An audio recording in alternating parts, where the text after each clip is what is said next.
Hello everyone, this is हमारा। आज हम पढ़ने वाले हैं क्लास 10th फिजिक्स चैप्टर 1 प्रकाश का परावर्तन, रिफ्लेक्शन ऑफ लाइट। इसमें हम जानेंगे प्रकाश की कुछ मुख्य बातों के बारे में और प्रकाश से जुड़ी कई बातों का अध्ययन करेंगे। अब हम आगे बढ़ते हैं इसमें।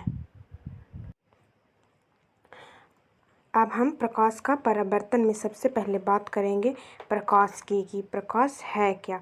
तो इसमें जैसा दिखाया गया है कि प्रकाश वह भौतिक कारक है जिसकी सहायता से हम किसी वस्तुओं को देखने की अनुभूति होती है, उसे हम प्रकाश कहते हैं। या फिर हम कह सकते हैं इसमें कि प्रकाश वह भौतिक कारक है जिसकी सहायता से हम किसी वस्तु को देख पाते हैं। अब हम आगे बढ़ते हैं। प्रकाश के बाद हम इसमें अब जान लेते हैं कि पारदर्शी वस्तुएं किसे कहते हैं। तो पारदर्शी वस्तुएं वे वस्तुएं जिनसे होकर प्रकाश की किरणें आसानी से आ जा सके, उसे हम पारदर्शी वस्तुएं कहते हैं। पारदर्शी वस्तु का उदाहरण है कांच, शुद्ध जल etc। और पारदर्शी वस्तुएं से प्रकाश आसानी से आ जा सकता है। तो अब हम आगे बढ़ते हैं, इसमें बात करते हैं अपारदर्शी वस्तुओं की। अपारदर्शी वस्तुएं वे वस्तुएं जिनसे होकर प्रकाश की किरणें आ जा ना सके, वे अपारदर्शी वस्तुएं कहलाते हैं। यहाँ पे बहुत लोग अपारदर्शी और पारदर्शी में कंफ्यूज होते हैं, तो अच्छे से याद रखें। पारदर्शी मतलब प्रकाश की किरणें आसानी से पार हो सके, और अपारदर्शी मतलब प्रकाश की किरणें आसानी से पार ना हो सके। इसमें साफ पता चल रहा है पारदर्शी और अपारदर्शी में अंतर। अब हम आगे बढ़ते हैं और इसमें देखते हैं कि पारभासी वस्तुएं किसे कहते हैं। तो पारभासी वस्तुएं वे वस्तुएं जिनसे होकर प्रकाश की किरणों का कुछ ही अंश आ जा सके, पारभासी वस्तुएं कहलाती हैं। यहाँ पे इसके एग्जाम्पल में दिया गया है कागज, और यहाँ पे घिसा हुआ शीशा के जगह पर गलती से लिखा गया धुंधला हुआ शीशा। तो इसका एग्जाम्पल हुआ घिसा हुआ शीशा, जिससे प्रकाश की कुछ किरणें ही आर पार आ जा सकती हैं। तो आगे हम बात करेंगे अब नेक्स्ट टॉपिक की। अब हम आगे बढ़ते हुए बात करेंगे छाया की।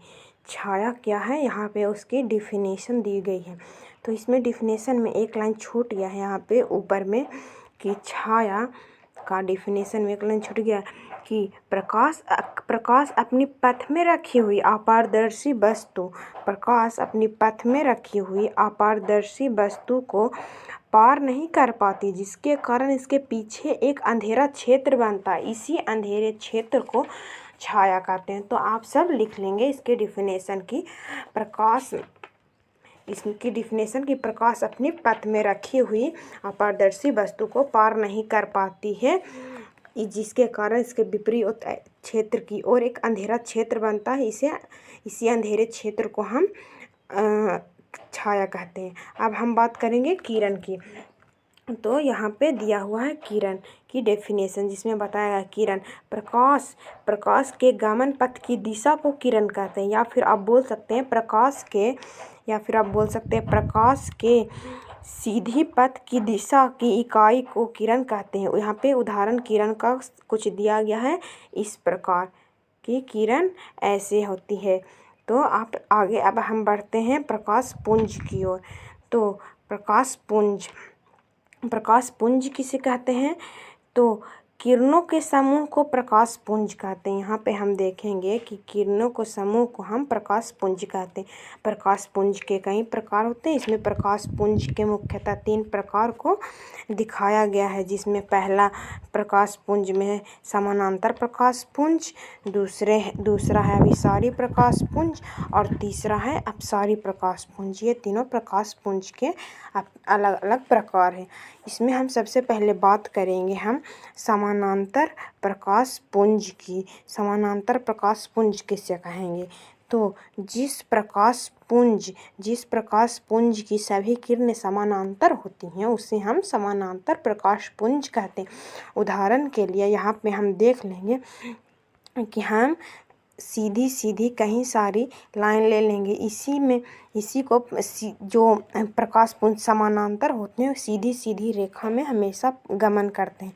तो हम आगे बात करते हैं अभिसारी प्रकाश पुंज की ओर चलते हैं। अब हम अभिसारी प्रकाश पुंज के बारे में जानेंगे। अभिसारी प्रकाश पुंज किसे कहते हैं? जिस प्रकाश पुंज की सभी किरण एक बिंदु पर मिलती हैं उसे अभिसारी प्रकाश पुंज या इसे संक्षिप्त प्रकाश पुंज भी कहते हैं। यहाँ पे संकेंद्रण प्रकाश पुंज भी इसे कह सकते हैं। तो इसका डायग्राम हम बना लेते हैं। जो इसका डायग्राम इस प्रकार बनेगा कि किसी भी बिंदु से निकलती हुई सभी प्रकाश की किरणें एक बिंदु से निकलती हुई सभी प्रकाश की कहीं किरणें, इस प्रकार इसका डायग्राम हो जाएगा। इसी को हम समानांतर या अभिसारी प्रकाश पुंज कहते हैं। अब आगे हम बात करेंगे अपसारी प्रकाश पुंज की। यहाँ पे दिया गया है अपसारी प्रकाश पुंज किसे कहेंगे? तो जिस प्रकाश पुंज की सभी किरणें एक बिंदु से निकलकर विभिन्न दिशाओं में फैल जाती है उसे अपसारी प्रकाश पुंज कहते हैं। यहाँ पे हम देख लेंगे कि अभिसारी और अपसारी में अंतर। अभिसारी प्रकाश पुंज जो एक बिंदु पर मिल जाती है जाके, जैसे में एक बिंदु से मिल जाती है, और इसी में अपसारी प्रकाश पुंज की बात करेंगे तो इसमें कहा गया है कि एक बिंदु से निकलकर विभिन्न दिशाओं में फैल जाती है। अपसारी का एग्जाम्पल हो सकता है सन विभिन्न दिशाओं में अपना फैल जाता है। तो आगे हम बात करेंगे इसी में अपसारी प्रकाश पुंज को अपसरित प्रकाश पुंज भी कहा जाता है इसको, या फिर इसे प्रसारित प्रकाश पुंज भी कहा जाता है, क्योंकि यह एक जगह से विभिन्न दिशाओं में फैल जाती है इस प्रकार, इसलिए इसका डायग्राम इस प्रकार होगा। अब आगे हम बढ़ते हैं आत्मदीप्त पदार्थ की ओर। तो अब हम इसकी डेफिनेशन जान लेते हैं। आत्मदीप्त पदार्थ कहते किसे हैं? तो आत्मदीप्त पदार्थ वे पदार्थ जो स्वयं प्रकाश उत्पन्न करते हैं उन्हें आत्मदीप्त पदार्थ कहते हैं। जैसे सूर्य, तारा, दीपक आत्मदीप्त पदार्थ के कुछ उदाहरण हैं। अब हम आगे बढ़ते हैं अदीप्त पदार्थ की ओर कि अदीप्त पदार्थ किसे कहते हैं? तो वे पदार्थ जो प्रकाश उत्सर्जित करते हैं लेकिन प्रकाश की उपस्थिति में दिखाई पड़ते हैं उसे अदीप्त पदार्थ कहते हैं। वे पदार्थ जो प्रकाश उत्सर्जित नहीं करते हैं, मतलब वे पदार्थ जो प्रकाश उत्सर्जित तो नहीं करते लेकिन प्रकाश की उपस्थिति में दिखाई देते हैं। हमारे किसी भी वस्तु पे जब प्रकाश पड़ता है तो वे हमारी आँखों से टकरा कर जब हमारी आँखों पे पड़ती है तब वह हमें दिखाई देता है।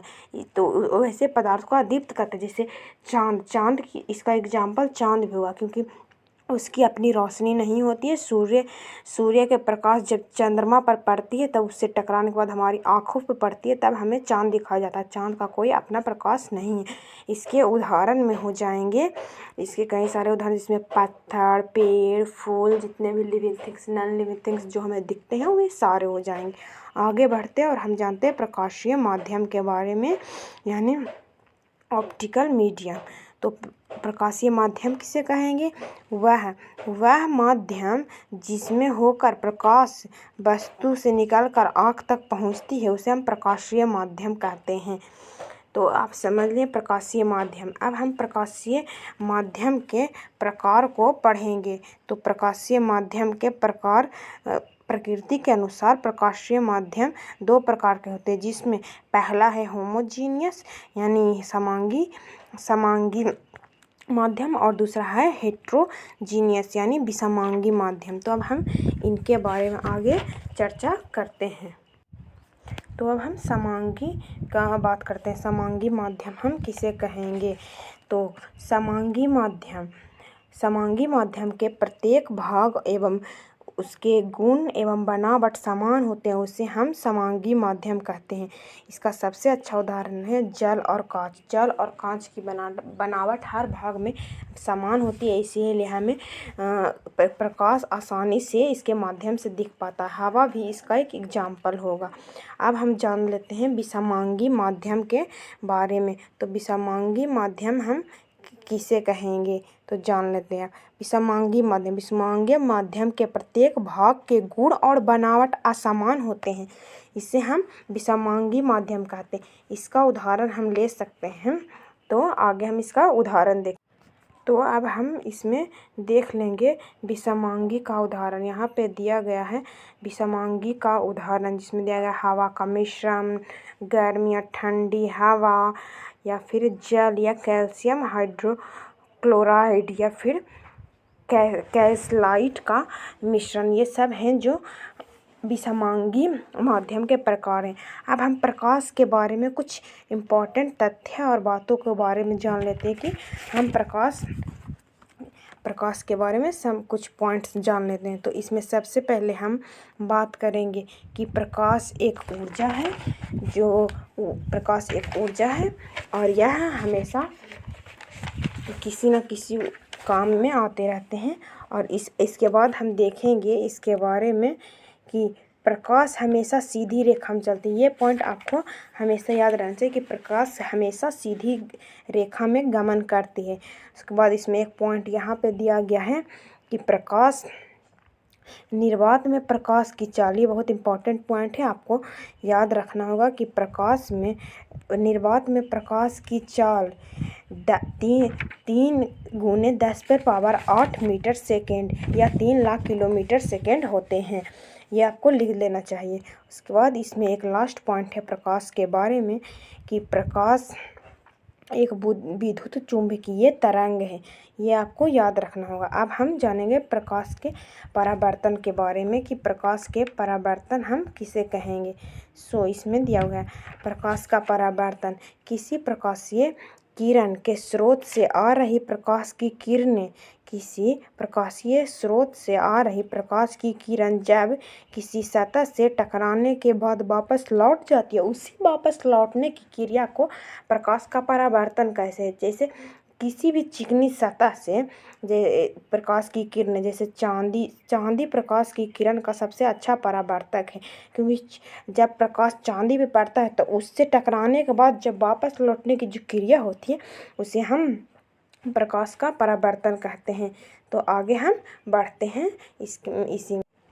तो हम जैसा कि इसमें देख रहे हैं कि चांदी प्रकाश का सबसे उत्तम परावर्तक। ये क्वेश्चन आ सकता है कि प्रकाश का सबसे उत्तम परावर्तक कौन है, तो चांदी हमें याद रखना होगा। अब परावर्तक सतह के अनुसार, अब परावर्तक सतह की प्रकृति के अनुसार परावर्तन के 2 प्रकार होते हैं, जिसमें पहला प्रकार यहाँ पे दिया गया है नियमित परावर्तन और दूसरा दिया गया है अनियमित परावर्तन। आगे हम इसी के बारे में विस्तृत रूप से तो अब हम जान लेते हैं यहाँ पे नियमित परावर्तन और अनियमित परावर्तन किसे कहते हैं। नियमित परावर्तन हम उससे कहेंगे जब प्रकाश की किरणें चिकनी और चमकीली सतह पर पड़ती हैं तो वे नियमित रूप से परावर्तित हो जाती हैं। ऐसे परावर्तन को नियमित परावर्तन कहते हैं। इसका सबसे अच्छा उदाहरण है, इसका आप उदाहरण देख सकते हैं कि कोई भी चमकीली सतह होती है, जैसे कि इसका हम चित्र बना देते हैं। जैसे इसका सबसे अच्छा उदाहरण है दर्पण, क्योंकि दर्पण चिकनी सतह होती है और इसका चित्र इस प्रकार होगा कि ये एक चिकनी सतह हम बना लेंगे,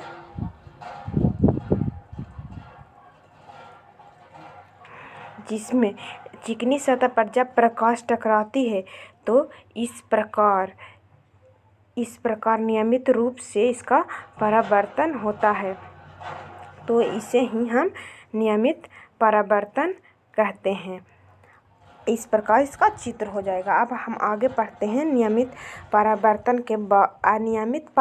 के बारे में जान लेते हैं कि अनियमित परावर्तन हम किसे कहेंगे। तो जब प्रकाश की किरणें खुरदर या चमकीली सतह पर पड़ती है, जब प्रकाश की किरणें रुखड़ी और चमकीली सतह पर पड़ती है तो वह अनियमित रूप से परावर्तित हो जाती है। ऐसे परावर्तन को अनियमित परावर्तन कहते हैं।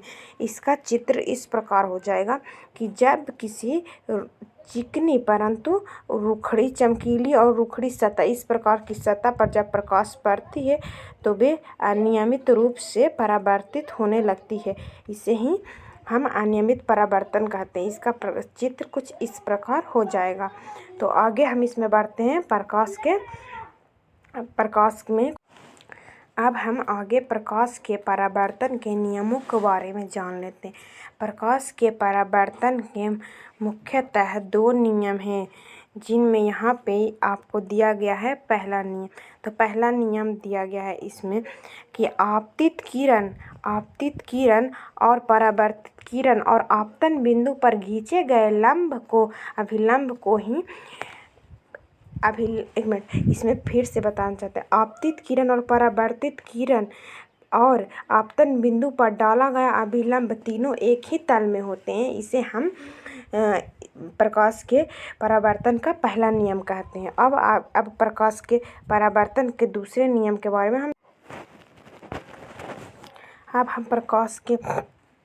प्रकाश के परावर्तन के दूसरे नियम के बारे में जान लेते हैं, जो यहाँ पे दिया हुआ है। तो प्रकाश के परावर्तन के दूसरा नियम है, आपतन कोण और परावर्तन कोण का मान बराबर होता है। अर्थात आपतन कोण I और परावर्तन कोण R दोनों इक्वल होते हैं। इसमें बताया गया है आपतित किरण, परावर्तित किरण, अभिलंब, परावर्तक सतह, अपवर्तन बिंदु। इसमें हम इसको चित्र द्वारा भी बना सकते हैं। इसमें जैसे हम चित्र द्वारा यहाँ पे दर्शाते हैं। ये एक सतह है जो चिकनी सतह है, और ये एक चिकनी सतह है जिसमें बताया गया है कि यहाँ आपतित किरण और परावर्तित किरण, ये आपतित किरण है और ये आपतित किरण है और ये परावर्तित किरण। इन दोनों के बीच डाले गए अभिलंब तीनों एक ही तल में होते हैं।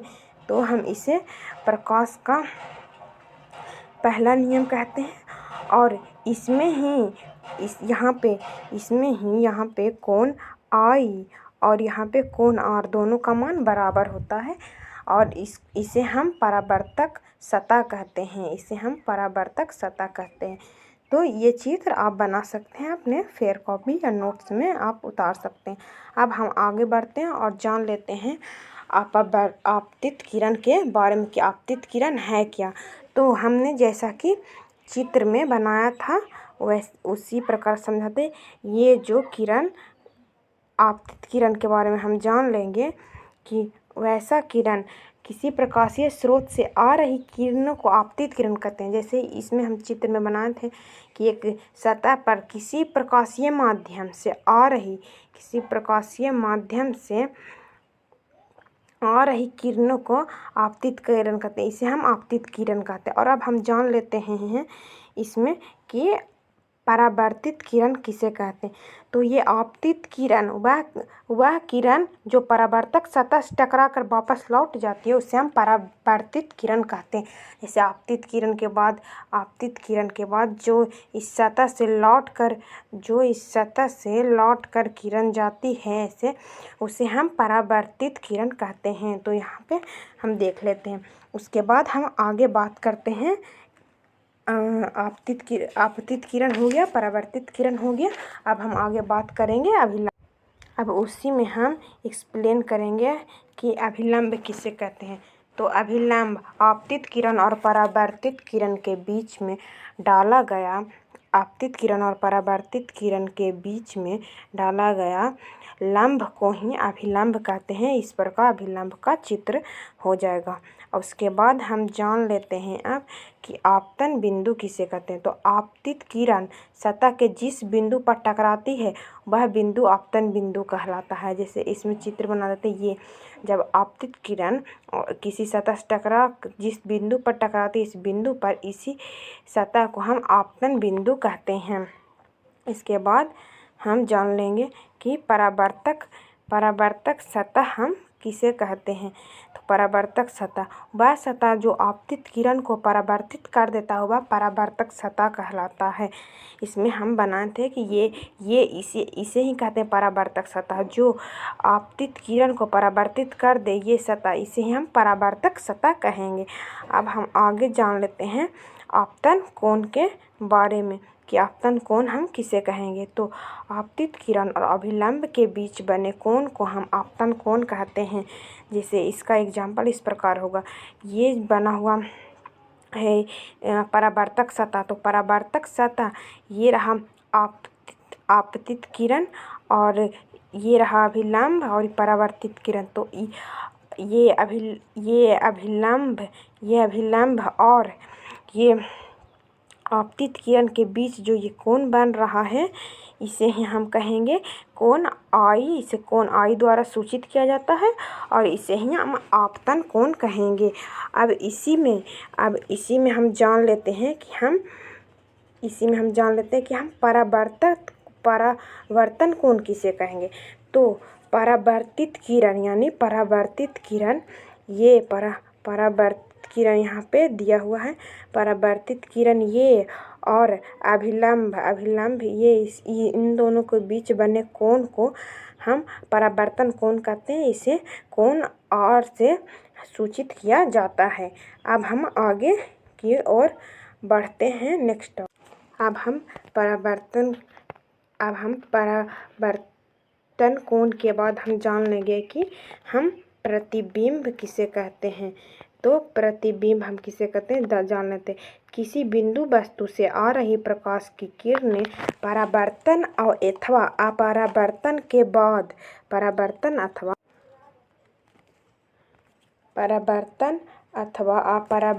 के बाद जिस बिंदु पर मिलती हुई प्रतीत होती है वही बिंदु वस्तु का प्रतिबिंब कहलाता है। मिलती हुई प्रतीत होती है उसे हम उसी बिंदु विशेष को उस वस्तु का प्रतिबिंब कहते हैं। प्रतिबिंब के भी दो प्रकार होते हैं जिनमें यहाँ पे दिया गया है इनके दोनों प्रकार। तो इसमें पहला प्रकार दिखाया गया है वास्तविक प्रतिबिंब और दूसरा काल्पनिक प्रतिबिंब। तो अब हम वास्तविक प्रतिबिंब और काल्पनिक प्रतिबिंब के बारे में आगे जानेंगे। तो वास्तविक प्रतिबिंब किसे कहते हैं?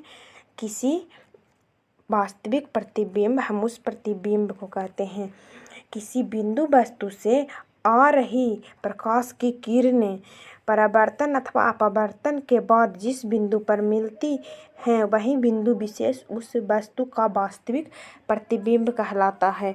अर्थात इसमें हम कह सकते हैं कि किसी बिंदु वस्तु से आ रही प्रकाश की किरणें, जब प्रकाश की किरणें परावर्तन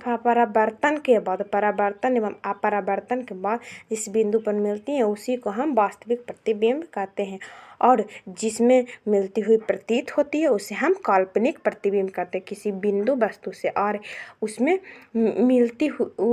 जिस बिंदु पर मिलती है एग्जैक्टली उसी को हम कहते हैं वास्तविक प्रतिबिंब। और काल्पनिक में मिलती हुई प्रतीत होती है। किसी बिंदु वस्तु से आ रही प्रकाश की किरणें अपवर्तन एवं परावर्तन के बाद जिस बिंदु पर मिलती हुई प्रतीत होती है उसे हम काल्पनिक प्रतिबिंब कहते हैं, जो यहाँ पे दिया गया है।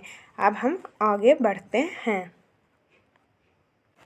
अब हम आगे समतल दर्पण के बारे में कुछ विशेषता बताएंगे। समतल दर्पण से बने प्रतिबिंबों की विशेषता, जिसमें सबसे पहला हम इसमें बताएंगे कि समतल दर्पण में वस्तु के आकार के बराबर होता है। समतल दर्पण में बने प्रतिबिंब हमेशा वस्तु के आकार के बराबर होता है। और दूसरा हम इसमें बात करेंगे कि समतल दर्पण में बने प्रतिबिंब समतल दर्पण में हमेशा सीधा तथा काल्पनिक प्रतिबिंब बनता है। ये 2 पॉइंट बहुत ही इम्पोर्टेंट है और आगे इसके बारे में और कुछ बातें तीसरा हम इसमें जान लेंगे कि समतल दर्पण में वस्तु की दूरी, समतल दर्पण में बने प्रतिबिंब की दूरी और वस्तु की दूरी हमेशा बराबर होती है। इसके बाद हम अगले पॉइंट के बारे में बात करेंगे कि समतल दर्पण में बने प्रतिबिंब की समतल दर्पण में बने प्रतिबिंब की दूरी वस्तु के दूरी के बराबर होता है। यहाँ पे प्रतिबिंब दूरी की जगह वेग दूरी लिखा गया, लेकिन समतल दर्पण में बने प्रतिबिंब की दूरी वस्तु दूरी के दर्पण के बराबर होती है। 5वां पॉइंट इसमें, समतल दर्पण में पार्श्व परावर्तन का आभास होता है। यहाँ पे पार्श्व परावर्तन की जगह पार्थिक परिवर्तन हो गया, लेकिन इसमें होगा समतल दर्पण में पार्श्व परिवर्तन का आभास होता है। आगे हम इसमें दर्पण के बारे में जानेंगे कि हम दर्पण किसे कहते हैं। तो हम दर्पण के बारे में जान लेते हैं। तो ऐसा परावर्तक सतह जो आपतित प्रकाश को निश्चित दिशा में निश्चित नियमानुसार परावर्तित करता है और जिसका एक सतह रजित हो, वह दर्पण कहलाता है। रजित अर्थात उसके दर्पण किसी शीशा का बना होता है, जिसके एक ओर चांदी की परत चढ़ाई जाती है, उसके बाद कलर चढ़ाया जाता है। आप अपने घर में अपने आईने में देख सकते हैं, जो छोटा आईना होता है उसे तोड़ के, कि पीछे उसमें पेंट लगा हुआ था, लेकिन पेंट के अंदर जब आप करें तो उसमें हल्की बहुत पतली सी चांदी की परत रहती है, रजित होती है, उसे ही कहते हैं हम। अब आगे हम इसमें बढ़ेंगे और जानेंगे कि दर्पण के प्रकार कितने होते। तो दर्पण के यहाँ पे प्रकार दिया हो गया है, जिसमें दर्पण के 2 मुख्यतः प्रकार बताए, जिसमें पहला समतल दर्पण, दूसरा गोलीय दर्पण। अब हम समतल दर्पण और गोलीय दर्पण के बारे में कुछ मुख्य बातें जान लेंगे। तो हम सबसे पहले बात करेंगे समतल दर्पण किसे कहते हैं। तो समतल दर्पण, जिस दर्पण की परावर्तक सतह समतल होती है उसे हम समतल दर्पण कहते हैं। इसका चित्र इस प्रकार हो जाएगा, समतल दर्पण का चित्र, जिसमें हम समतल दर्पण इसे कहते हैं जिसका परावर्तक सतह समतल हो। ये इसका परावर्तक सतह है और ये इसका पीछे का भाग है जो रजित किया गया है चांदी से। अब हम आगे बात करेंगे इसके दूसरे दर्पण के दूसरे प्रकार, जो कि है गोलीय दर्पण के। अब हम आगे बात करेंगे गोलीय दर्पण के बारे में। तो गोलीय दर्पण हम किसे कहेंगे, एक बार पढ़ लेते हैं। तो इसमें हम पढ़ेंगे गोलीय दर्पण के बारे में। तो गोलीय दर्पण, जिस दर्पण का परावर्तक सतह किसी खोखले गोले का एक भाग होता है उसे हम गोलीय दर्पण कहते हैं, या इसे कह सकते हैं गोलीय दर्पण प्रायः किसी खोखले गोले के कांच का एक टुकड़ा होता है जिसका एक सतह रजित कर बनाया जाता है, उसे हम गोलीय दर्पण कहते हैं। जैसे इसमें हम गोलीय दर्पण का चित्र बना के एक्सप्लेन कर सकते हैं। मानिए ये एक गोलीय दर्पण है, तो गोलीय दर्पण यानी बीच से किसी एक गोले का भाग, तो ये एक गोला है, मानिए इसका एक भाग होगा, तो इसे हम आधा आधा करके बना सकते हैं। गोलीय दर्पण ऐसे हो सकते हैं, ऐसा भी हो सकता है, और इधर से ये देखिए एक गोला के रूप में है लेकिन अलग अलग है। और गोलीय दर्पण किसी खोखले भाग का टुकड़ा हो सकता है, तो ऐसे हम इसे गोलीय दर्पण कह सकते हैं। इस प्रकार एक सतह रजित हो, या फिर इस प्रकार एक सतह रजित हो और उधर से ऐसे रिफ्लेक्ट हो लाइट, तब इमेज बने। तो अब हम गोलीय दर्पण के प्रकारों के बारे में जान लेते हैं। तो गोलीय दर्पण के प्रकार यहाँ पे दिया गया है। गोलीय दर्पण के प्रकार, तो गोलीय दर्पण के 2 प्रकार होते हैं, यहाँ पे लिखा हुआ। पहला अवतल दर्पण और दूसरा उत्तल दर्पण, यानी कॉनकेव मिरर और कॉन्वेक्स मिरर। अब हम सबसे पहला अवतल दर्पण के बारे में जान लेते हैं कि अवतल दर्पण हम किसे कहेंगे। तो अवतल दर्पण वैसा गोलीय दर्पण जिसका परावर्तक सतह धंसा हुआ हो उसे हम अवतल दर्पण कहते हैं। अर्थात ये गोलीय दर्पण, इसका चित्र इस प्रकार बनेगा कि इसका वैसा गोलीय दर्पण जिसका परावर्तक सतह धंसा हुआ है। परावर्तक सतह ये तो चांदी से रजित किया हुआ भाग है पीछे का, और ये परावर्तक सतह, तो इसमें साफ साफ बताया गया है कि इसका परावर्तक सतह यानी ये जहाँ से लाइट आएगी और जाएगी परावर्तित होगी वह धंसा हुआ, तो इसे हम बना सकते हैं। इसका चित्र, ये अवतल दर्पण का चित्र है, आप बना सकते हैं। अब हम उत्तल दर्पण के बारे में जान लेंगे। तो उत्तल दर्पण क्या है, आइए हम उत्तल दर्पण के बारे में जान लेते हैं। तो उत्तल दर्पण ऐसा गोलीय दर्पण जिसका परावर्तक सतह उभरा हुआ हो उसे उत्तल दर्पण कहते हैं। उत्तल दर्पण अवतल दर्पण के बिल्कुल अपोजिट होता है। तो उत्तल दर्पण का चित्र हम इस प्रकार बना लेंगे कि ये एक गोले का भाग है जो धंसा हुआ है, लेकिन इसका परावर्तक सदा उभरा हुआ रहता है। तो इसका ये रचित हुआ भाग रहेगा जो चांदी की परत से रचित रहेगा, और उसका परावर्तक सतह ये है जो उभरा हुआ है। इसे ही हम गोलीय दर्पण का ऐसे चित्र बना सकते हैं। अब हम आगे बात करेंगे दर्पण में। इस दर्पण गोलीय मतलब दर्पण के प्रकार में एक दर्पण होता है जिसे हम पारवलिक दर्पण भी कहते हैं, जो एक एक्स्ट्रा में आता है। तो ये इस प्रकार यहाँ पे दिया हुआ है पारवलिक दर्पण। पारवलिक दर्पण क्या है, वह दर्पण जो पूर्णतः गोलीय नहीं होता है पारवलिक दर्पण कहलाता है। इसका चित्र हम इस प्रकार पढ़ते हैं। ना तो ये अवतल दर्पण है और ना ही ये उत्तल दर्पण है। तो इसको हम पारवलिक दर्पण कहते हैं, जो कुछ ज़्यादा ही रहता है। इसको ऐसे करके बनाया जाता है, इसे जो पूर्णतः गोलीय नहीं होता है इसे हम पारवलिक दर्पण कहते हैं। अब हम आगे गोलीय दर्पण से संबंधित पदों के बारे में पढ़ेंगे। तो गोलीय दर्पण से संबंधित कुछ पद यहाँ पे दिए गए हैं। गोलीय दर्पण से संबंधित पदों को समझाने के लिए हमें इसमें सबसे पहले एक चित्र बनाना होगा, एक गोले का चित्र।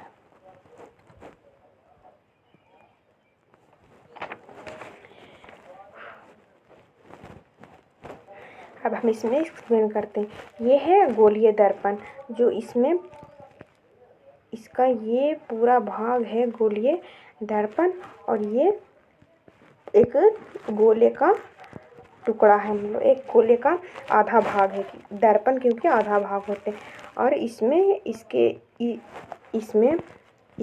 इस वाले भाग को रचित किया गया है, गोलीय दर्पण में बनाया गया है। यहाँ पे हम बना लेते हैं गोलीय दर्पण हो गया। और इसमें यहाँ पे हम एक बिंदु दे देते हैं, और इसमें ये दिया गया है, ये बिंदु में ये आर है यानी रेडियस, ये सी है यानी सी अर्थात वक्रता केंद्र, और यहाँ पे इसके आगे वाले पार्ट इसको थोड़ा सा हम छोटा कर देते हैं गोले को फिर से बना के। देखिए उसके बाद ज़्यादा अच्छे से एक्सप्लेन कर पाएंगे इसको। तो इसके लिए हम सबसे पहले यहाँ पे बना लेते हैं इसका ऐसे करके चित्र। इसको आप सब चूड़ी की सहायता से बना सकते हैं आसानी से, इससे पूर्णतः गोल होगा। तो यहाँ पे हम बना लेते हैं। यहाँ पे हमारा सी है वक्रता केंद्र, और यहाँ पे हमारा आर है यानी वक्रता त्रिज्या यानी रेडियस, और यहाँ पे हमारा पी दिया हुआ है। तो इसमें सबसे पहले हम बात करेंगे ये खोखले M1 क्या है। तो M1 यहाँ पे M और यहाँ पे M1 दर्पण का छोर है, यानी दर्पण का द्वारक को हम M1 से सूचित करते हैं। और यहाँ पे P क्या है, P हमारा ध्रुव है, यानी P हमारा यहाँ पे स्थित है, ये ध्रुव P है। और इसके बाद हम बात करेंगे R की। तो R क्या है, यहाँ पे R वक्रता, ये जो एक सेकेंड, ये जो R है यहाँ पे जो है वक्रता यहाँ पे वक्रता त्रिज्या है। उसके बाद हम C की बात करेंगे। C जो यहाँ पे दिया हुआ है, C जो यहाँ पे वक्रता केंद्र है। P और C, यहाँ पे C और P ये दोनों की जो दूरी है PC यहाँ पे दिया गया है, जो इसका मुख्य अक्ष है। और इसके बाद हम आगे बढ़ते हैं, इसके बारे में और कुछ जानते हैं। अब दर्पण का द्वारक किसे कहते हैं, जो जानते हैं हम सब, यानी हम सब इसमें जान लेते हैं M और M1 क्या है जिसके बारे में। तो दर्पण के सतह के चौड़ाई को दर्पण का द्वारक कहते हैं। ये अपना दर्पण है, इसके सतह की इस चौड़ाई को हम दर्पण का द्वारक कहते हैं। उसके बाद हम यहाँ पे ध्रुव की बात कर लेते हैं। तो यहाँ पे ध्रुव कौन सा है? दर्पण का ध्रुव यानी P। ये रहा दर्पण का ध्रुव। दर्पण के सतह के यानी दर्पण के इस सतह के मध्य बिंदु को दर्पण का ध्रुव कहते हैं। इसे प्रायः P द्वारा सूचित किया जाता है, इसमें ये बताया गया। उसके बाद हम यहाँ पे वक्रता केंद्र यानी C को एक्सप्लेन करेंगे। तो हम वक्रता केंद्र किसे कहेंगे? तो वक्रता केंद्र यानी गोलीय दर्पण, अर्थात गोलीय दर्पण जिस खोखले गोले का भाग होता है उस गोले के केंद्र को वक्रता केंद्र कहते हैं। ये जिस खोखले गोले का भाग है, ये पूरा देखिए एक सर्कल बन गया, इस केंद्र को हम वक्रता केंद्र कहेंगे। आगे हम इसमें देख लेते हैं, इसे C द्वारा सूचित किया जाता है। दर्पण का मुख्य अक्ष यानी PC यानी यहाँ पे, तो इस दर्पण के ध्रुव यहाँ पे P और वक्रता केंद्र C के बीच मिलाने वाली रेखा को दर्पण का मुख्य अक्ष कहेंगे। हमें याद रखना है। इस पर दर्पण की वक्रता त्रिज्या अर्थात R के बारे में हम जान लेते हैं। तो इसमें बताया गया है कि दर्पण के ध्रुव P और वक्रता केंद्र C के बीच की दूरी को त्रिज्या कहते हैं। एक चीज़ इसमें याद रखना, एक बात कि मुख्य अक्ष PC और में कंफ्यूज नहीं होता है। मुख्य अक्ष है जो P और C को मिलाने वाली रेखा को मुख्य अक्ष कहते हैं, और इस रेखा PC की दूरी को हम R यानी रेडियस कहते हैं। अब हम इसके बारे में कुछ और तथ्य जान लेंगे। अब हम गोलीय दर्पण के मुख्य फोकस के बारे में जान लेंगे। तो गोलीय दर्पण के मुख्य फोकस के बारे में हम जान लेते हैं। गोलीय दर्पण का मुख्य फोकस हम किसे कहेंगे?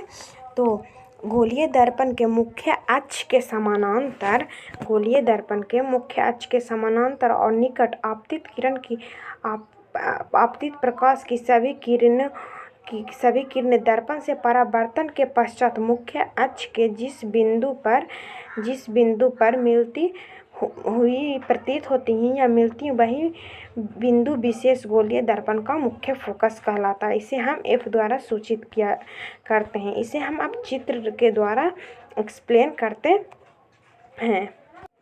गोलीय दर्पण के मुख्य फोकस को हम अब चित्र द्वारा दर्शा लेते हैं। तो इसके लिए पहले हम बना लेते हैं। ये हम बना रहे हैं। सबसे पहले हम बना लेते हैं अवतल दर्पण। तो अवतल दर्पण में बना लेते हैं गोलीय दर्पण का मुख्य फोकस। तो ये रहा, इसमें इसका डेफिनेशन बोल रहा है कि गोलीय दर्पण के मुख्य अक्ष के समानांतर। गोलीय दर्पण का मुख्य अक्ष अभी हम सब ने पढ़ा था कि गोलीय दर्पण का मुख्य अक्ष के समानांतर, अर्थात गोलीय दर्पण की ये रहा मुख्य अक्ष PC रहता है, तो इसके समानांतर खींची गई गोलीय दर्पण के मुख्य अक्ष के समानांतर और निकट आपतित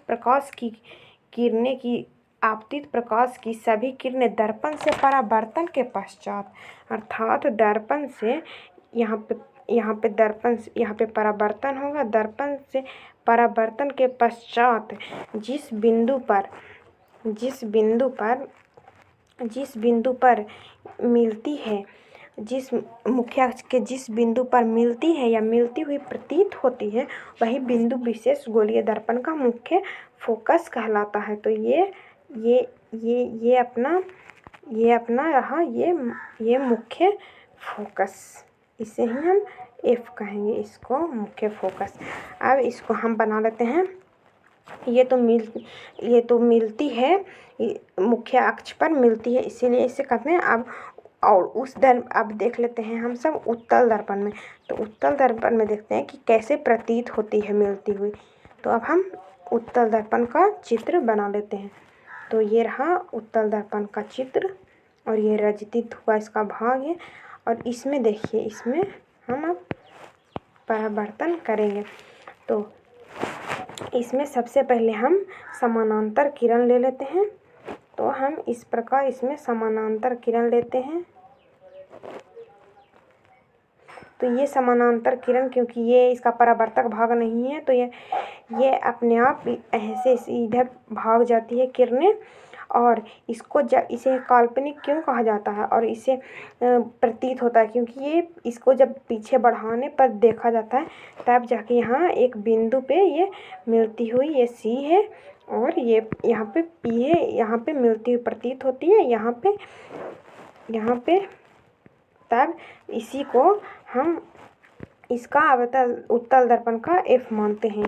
सो अब आगे हम अवतल दर्पण के बारे में, अवतल दर्पण का मुख्य फोकस के बारे में जान लेते हैं। तो हम अवतल दर्पण का मुख्य फोकस किसे कहते हैं यह देखते हैं। अवतल दर्पण का मुख्य फोकस। अवतल दर्पण के मुख्य अक्ष के समानांतर और निकट आपतित प्रकाश की सभी किरणें दर्पण से परावर्तन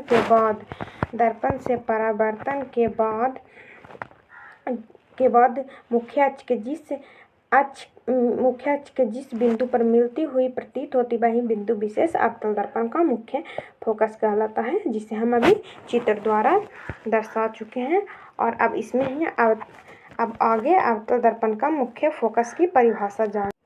अब हम आगे बढ़ते इसमें उत्तल दर्पण के मुख्य फोकस के बारे में बात करते हैं। तो उत्तल दर्पण का मुख्य फोकस यहाँ पे दिया गया है। उत्तल दर्पण का मुख्य फोकस किसे कहते हैं?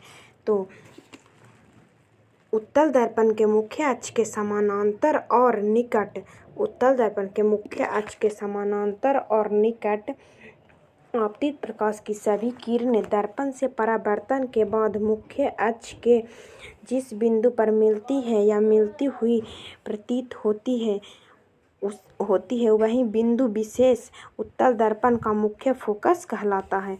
अब आगे हम पढ़ते हैं इसी में कि फोकस दूरी यानी फोकसांतर किसे कहते हैं, यानी इसके बारे में हम थोड़ा सा जान लेंगे इसके बारे में हम। तो फोकसांतर किसे कहते हैं ये देखिए यहाँ पे दिया गया। दर्पण के ध्रुव P और मुख्य फोकस F के बीच के दूरी को फोकसांतर कहते हैं। इसे हम चित्र द्वारा भी समझ सकते हैं। जैसे यहाँ पे ये दिया हुआ है हमारा अवतल दर्पण, जिसमें यहाँ पे दिया गया है, इसमें बोला जा रहा है कि दर्पण के ध्रुव यानी दर्पण के ध्रुव यहाँ पे है, दर्पण के ध्रुव यहाँ पे दिया गया है। दर्पण का ध्रुव P और दर्पण का ध्रुव P और फोकसांतर F जो हम यहाँ पे समानांतर किरणों को गुजरने से मिला था, यहाँ पे F, इन दोनों के बीच की जो ये दूरी है, ये दूरी, इसी को हम फोकसांतर कहते हैं या फोकस दूरी कहते हैं। इसे छोटी f द्वारा सूचित किया जाता है। अब कल हम एक क्वेश्चन सॉल्व करेंगे। यहाँ पे जो नीचे दिया हुआ है एक बार पढ़ लेते हैं। इसमें दिया गया है कि यहाँ पे एक क्वेश्चन है, अवतल दर्पण में वक्रता, त्रिज्या तथा फोकस दूरी में संबंध ज्ञात करें, relation between radius and curved and focal length. तो ये हम कल सॉल्व करेंगे। सो यहाँ पर आज की क्लास ख़त्म होती है। आज की क्लास यहाँ पे ख़त्म होती है। अब हम इस प्रश्न को अगले भाग में सॉल्व करेंगे। तब तक के लिए जुड़े रहिए हमारे चैनल से और सब्सक्राइब और लाइक ज़रूर कर दीजिएगा। आगे की वीडियो के लिए आपको नेक्स्ट वीडियो मिलती रहेगी। So thank you for watching this video. Thanks you for watching this video. Please subscribe और लाइक ज़रूर कर दीजिएगा।